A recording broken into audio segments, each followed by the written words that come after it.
জাতীয় নাগরিক পার্টির সিনিয়র যুগ্ম মুখ্য সমন্বয়ক আব্দুল হান্নান মাসুদ কয়েকদিন আগে ফেসবুকে এক পোস্টে লিখেছিলেন, ঈদ পরবর্তী সময়ে প্রথম দিনের মতো অফিস।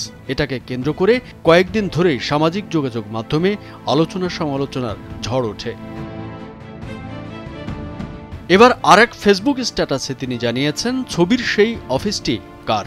তিনি বলেছিলেন যে অফিসে বসে ওই ছবি তোলা হয়েছে সেটা তার অফিস নয়, সেটা জাতীয় নাগরিক পার্টির অস্থায়ী অফিস। 19 এপ্রিল সকালে নিজের ভেরিফাইড ফেসবুক প্রোফাইলে দেওয়া এক স্ট্যাটাসে এসব তথ্যই জানান তিনি। ফেসবুক স্ট্যাটাসে তিনি বলেন, জাস্ট দুইটা বিষয় ক্লিয়ার করি, যে অফিসে বসে ছবি তুলেছি সেটা আমার অফিস না, জাতীয় নাগরিক পার্টির অস্থায়ী অফিস। আর বন্দরে জাতীয় নাগরিক পার্টির শ্রমিক উইংয়ের যে শ্রমিক কমিটি হয়েছে সেই কমিটির আমি উপদেষ্টা, বন্দর অথরিটির উপদেষ্টা না।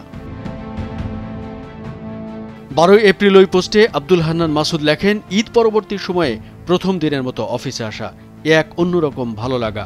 আগামীর বাংলাদেশ বিনির্মাণে আমাদের এই চলমান সংগ্রাম আপাতত এখান থেকেই পরিচালিত হচ্ছে। আর যায় কোথায়? এরপর থেকে সেই ছবির নিচে হাজারো মানুষের মন্তব্যে ভরে যায়, বিভিন্ন প্রশ্নবাণে জর্জরিত করতে থাকে নেটিজেনরা। স্ট্যাটাসটির মন্তব্যের ঘরে রাশেদ খান নামে একজন লেখেন, ভাই, এভাবে মেকি হাসি দিয়ে অফিস টাইমের ছবি দিতে দেখতাম ওবায়দুল কাদেরকে।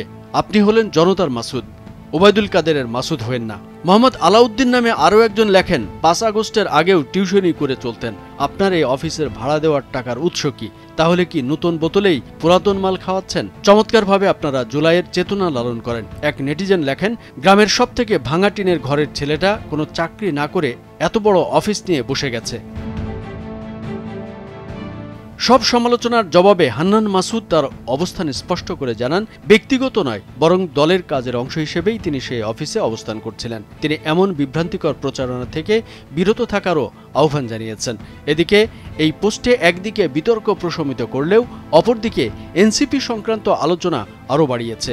বিশেষত গ্রাসরুট পার্টি হিসেবে নিজেদের দাবি করা এই দল আসলে কতটা স্বচ্ছ আর জনগণ নির্ভর তা নিয়ে।